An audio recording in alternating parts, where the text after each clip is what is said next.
Hey there! Oh, were you waiting? Sorry, second breakfast is really important. But you'll be happy to know that I'm not late. A librarian is never late, nor is he early. He arrives precisely when he means to.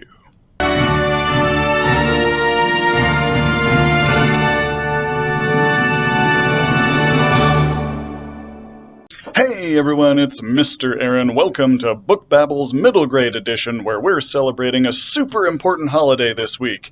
September 22nd is Hobbit Day, celebrating the short, hungry people so full of heart who are the stars of J.R.R. Tolkien's famous novels. In honor of the inhabitants of the Shire, we're looking at short books this week. Our selections all come in at under 200 pages, although the titles I compare them to may be longer. During a drought, the Logan family shares their well water with all their neighbors, black and white alike.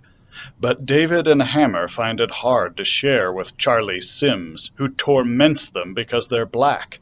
Hammer's pride and Charlie's meanness are a dangerous mixture, and tensions build and build until they explode. Now, this book is part of a pretty well-known series about the Logan family, so it wouldn't surprise me if a lot of you watching have already read this. But if you haven't, and you enjoy books about the trials and tribulations that people had to endure in the past, definitely give this one a try. Fans of Sugar, an Indian Paintbrush nominee from a few years ago, might like this. Both books feature black children from the past who have to overcome prejudices against them in order to make it through a difficult time for their family.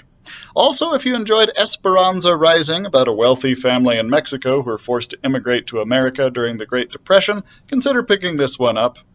Unfortunately, no ebook or digital audio for the well through the library right now. Our next book tells an amazing true story that happened just a couple years ago.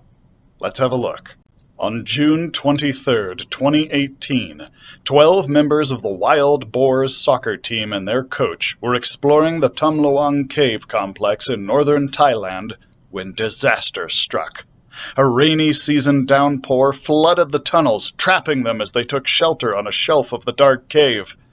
8 days of searching yielded no signs of life. But on July 2nd, they were discovered by 2 British divers. The boys and their coach were eventually rescued in an international operation that took 3 days.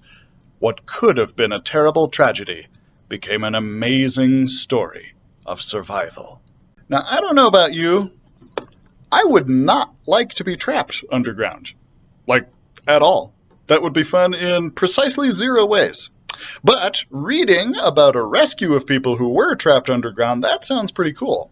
If you're a fan of the I Survived series, definitely give this one a try.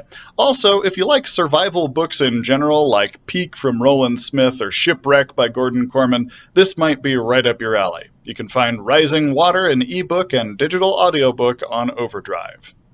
From 2018... to a mystic forest. Let's see what wonders our next selection packs into a small package. Along a lively river, in a village raised on stilts, lives a girl named Luna. All her life she has heard tales of the time before the dam appeared, when sprites danced in the currents, and no one got the mysterious wasting illness from a mouthful of river water. These are just stories, though. No sensible person would believe in such things. Beneath the waves is someone who might disagree. Perdita is a young water sprite, delighting in the wet splash and sparkle, and sad about the day her people will finally finish building their door to another world in search of a place that humans have not yet discovered. But when Luna's little sister falls ill with the river sickness, everyone knows she has only 3 weeks to live. Luna is determined to find a cure for her beloved sister, no matter what it takes, even if that means believing in magic. You know, I really love stories where they have to race to find a cure for something. I don't know why, it's just a story type that really appeals to me for some reason. If you enjoyed The Girl Who Drank the Moon, both stories feature girls who have to grapple with how the magic they need fits into a world that doesn't accept it. And if you enjoyed the magical intrigue that comes along with The Forest of Wonders, you might just find something to enjoy here. Unfortunately, A Nearer Moon doesn't have an ebook or digital audiobook version through the library right now. Today's books may be short, but boy howdy do they pack a punch. I hope you'll pick one up to give it a try. And always remember that mighty things come in small packages.